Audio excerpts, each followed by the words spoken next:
नमस्कार, India news पर हरियाणा विशेष देख रहे हैं आप। आपके साथ मैं अभिषेक पांडे।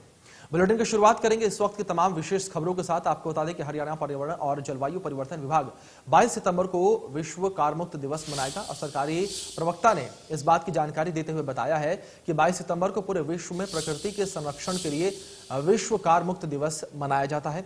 उन्होंने साथ ही कहा कि इस दिन हरियाणा में भी विश्व कारमुक्त दिवस 2021 मनाया जाएगा, जिसके तहत मुख्यमंत्री मनोहर लाल अपने आवास से साइकिल से अपने कार्यालय तक जाएंगे ताकि लोगों में पर्यावरण बचाने की जागरूकता पैदा हो सके।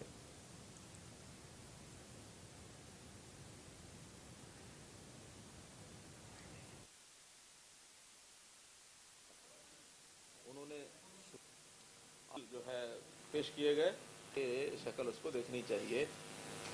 मित्रों, ये डूबते हुए भी में रहते हैं।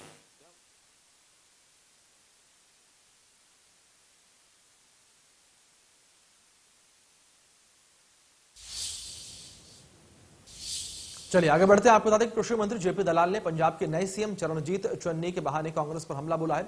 उन्होंने कहा कि कांग्रेस में किसी भी तरीके से आजादी नहीं है। कांग्रेस शासित राज्यों में नेता बगावत कर रही हैं। ऐसे में कहा जा सकता है कि कांग्रेस समाप्ति की ओर जा रही है। उन्होंने निशाना साधते हुए कहा कि पंजाब कांग्रेस में भी कई धड़े सीएम बनना चाहते हैं। चेहरा सिद्धू साहब होंगे, मुख्यमंत्री चन्नी साहब होंगे, तो पहले दिन ही उनकी पोजीशन को कॉम्प्रोमाइज किया जा रहा है। इससे लगता है कि हाँ, किसी आदमी को मुख्यमंत्री बनने के बाद भी काम करने की आज़ादी नहीं है। और हर प्रदेश में ग्रुपिज्म है, कांग्रेस के अंदर छत्रप हैं। वो जब तक एक परिवार का गुणगान करते रहे तब तक तो ठीक है, लेकिन अब क्योंकि केंद्र कमजोर हो चुका है तो ये आपस में लड़ाई चल रही है। छत्तीसगढ़ में भी थी, मध्य प्रदेश में भी है, राजस्थान में भी है, और बहुत सारे नेता छोड़ छोड़ के भाग गए, बड़े बड़े सिंधिया जैसे और दूसरे इस तरह के राहुल गांधी के बहुत सारे दोस्त ही छोड़ के भाग रहे हैं। देखिए, कांग्रेस एक खात्मे की तरफ चल रही है और अमरिंदर सिंह ने जो बयान दिया था अमृतसर के बारे में, जलियांवाला बाग के बारे में, जो राहुल गांधी से मैच नहीं करता था, उसी दिन से सामने आ गई थी कि अमरिंदर सिंह को अब जाना पड़ेगा, क्योंकि कांग्रेस के अंदर किसी भी तरह की आज़ादी नहीं है। जो गांधी परिवार बोलता है बिल्कुल वो का वो शब्द नीचे बोले तो ठीक है, कोई अपने विचार सही प्रकट करता है तो उसको बर्दाश्त नहीं करते। आगे बढ़ेंगे। आपको बता दें कि दिल्ली के बॉर्डर पर धरने पर कैबिनेट मंत्री मूलचंद शर्मा ने किसानों से जनहित में सड़कों को खाली कराकर अपना धरना किसी और जगह पर लगाने की अपील की। उन्होंने कहा कि सोनीपत और बहादुरगढ़ में चल रहे धरने से करोड़ों रुपए का नुकसान हरियाणा को हुआ है। इंडिया न्यूज से खास बातचीत में उन्होंने कहा कि यह बात पहले से ही कही जा रही थी कि कांग्रेस के लोग ही इस धरने को चला रहे हैं।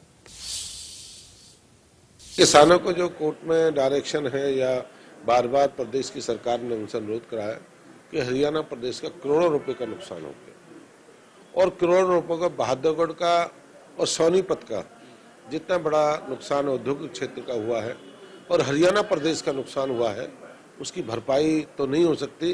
पर हमारी उनसे विनती है किसान संगठनों से, आप रास्ता खोलें। धरना प्रदर्शन हर आदमी का अधिकार, कहीं भी करें, पर उद्योग की जो क्रांति है, जो हरियाणा औद्योगिक क्रांति के नाम से जो पहचान है अपनी उत्तर भारत की, हरियाणा की अपनी धूम है, उन दिल्ली के तमाम रास्तों को खोलें, अपना दर्शन कहीं करें।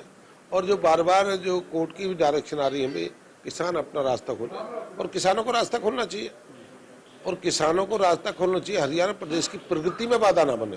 जैसे पंजाब के मुख्यमंत्री ने कहा था दिल्ली में कर लो, हम बार बार कहते हैं कांग्रेस के मित्र मिले हुए हैं, कांग्रेस के पंजाब के लोग हैं, हरियाणा के लोग हैं, इनकी शय पे काम हो रहा था।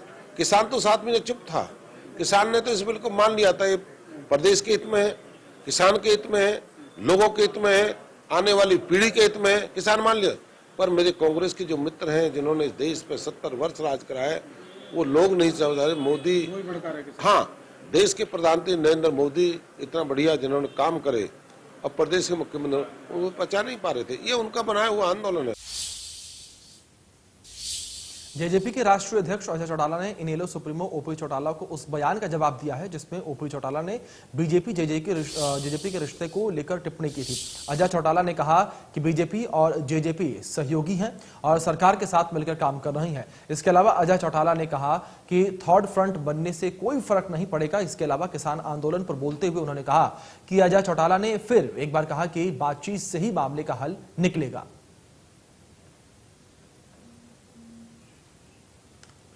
मोर्चे के जहाँ तक गठन का सवाल है, ये तो भविष्य की गर्भ में मुझे लग नहीं रहा, क्योंकि ऐसे कोई हालात है नहीं। जब हम गठबंधन में सहयोगी की तरह काम कर रहे हैं तो पति पत्नी का और भाई बहन का हो, चाहे भाई भाई का हो, संबंध तो है ही। अब चौटाला साहब से मैं ये पूछूं तो अच्छा नहीं लगता कि जब वो काम करते थे इकट्ठे होकर के, तब वो किस संबंध में करते थे।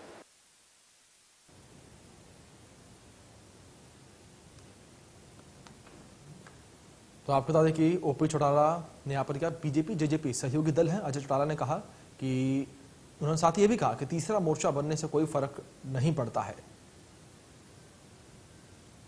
साथ ही उन्होंने आंदोलन को लेकर भी कहा कि आंदोलन का हल बातचीत से ही होगा। जिस तरीके से किसान लगातार आंदोलन कर रहे हैं, तो अजय चौटाला ने उसको लेकर भी बयान दिया। उन्होंने कहा कि आंदोलन का हल जो है वो बातचीत से ही निकलेगा और बातचीत करने के बाद ही बीच का रास्ता निकलेगा।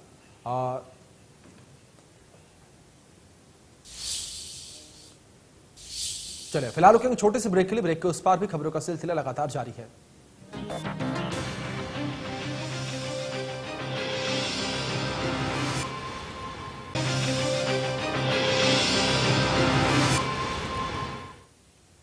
ब्रेक के बाद एक बार फिर आप सभी का स्वागत है। खबरों का सिलसिला आगे बढ़ाते हैं। आपको बता दें कि संयुक्त किसान मोर्चा ने 27 सितंबर को भारत बंद का ऐलान किया है और हरियाणा किसान मंच के प्रदेश अध्यक्ष प्रहलाद सिंह भारूखेड़ा ने भारत बंद के ऐतिहासिक होने का दावा भी किया है। इसके अलावा किसान नेताओं का कहना है कि तीनों कृषि कानून रद्द होने तक आंदोलन जारी रहेगा।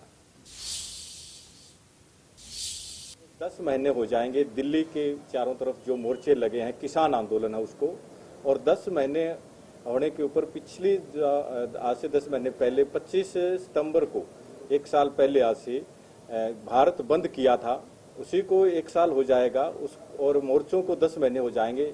इसको लेके 27 तारीख को भारत बंद करने का संयुक्त मोर्चे ने फैसला किया है, जिसमें देश भर के जितने भी संगठन है, कर्मचारियों के संगठन है, मजदूरों के संगठन है, व्यापारियों के संगठन है, दुकानदारों के संगठन है, तमाम सभी ट्रेड यूनियन ने, किसान यूनियन ने मिलकर भारत बंद का फैसला किया है, जिसमें सभी संगठन शामिल होंगे। और 27 तारीख को सुबह 6 बजे से लेकर शाम 4 बजे तक पूर्ण रूप से भारत बंद रहेगा, जिसमें पूरा चक्का जाम रहेगा, ना कोई व्हीकल चलेगा और सब जो है वो बाजार बंद रहेंगे। स्कूल, कॉलेज, यूनिवर्सिटी तक उस दिन बंद रहेगी, सब चीजें बंद रखी जाएगी।